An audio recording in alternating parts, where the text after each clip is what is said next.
Doctor नोएरा Sheikh Haryana आ रही हैं बहुत जल्द लोगों की समस्याएं समझने। एमईपी तो महिलाओं की सुरक्षा के लिए जानी जाती है और हरियाणा के हाल तो आपको पता है। दूसरी तरफ एम्प्लॉयमेंट रेट बहुत कम है। बड़े बड़े इकोनॉमिस्ट कह रहे हैं कि हरियाणा की इकोनॉमी नहीं ग्रो कर रही। ऐसे में देखते हैं डॉक्टर नोएरा शेख का दौरा कितना इम्पैक्ट डालता है। वाटर पोल्यूशन, कई इलाकों में पानी की भारी कमी जिससे खेती करने में भी तकलीफ हो रही है। एयर पोल्यूशन ये तो बढ़ता ही जा रहा है।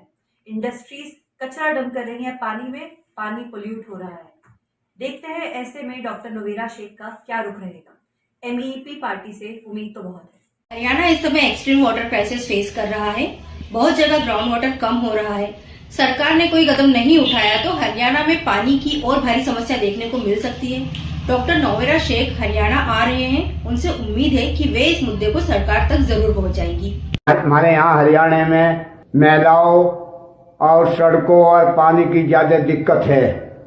और ये जब हमारे यहाँ जाम भी ज्यादा लगे रहते हैं, जब डॉक्टर नोवेरा शेख आएंगे ये समस्या हल करेंगे। देखते हैं उनका क्या डिसीजन होगा हरियाणा के ब्राइट फ्यूचर के लिए, क्योंकि देश जानता है इस समय हरियाणा में कितनी समस्याएं हैं। डॉक्टर नोवेरा शेख के दौरे में जनता को बहुत ज्यादा उम्मीदें हैं।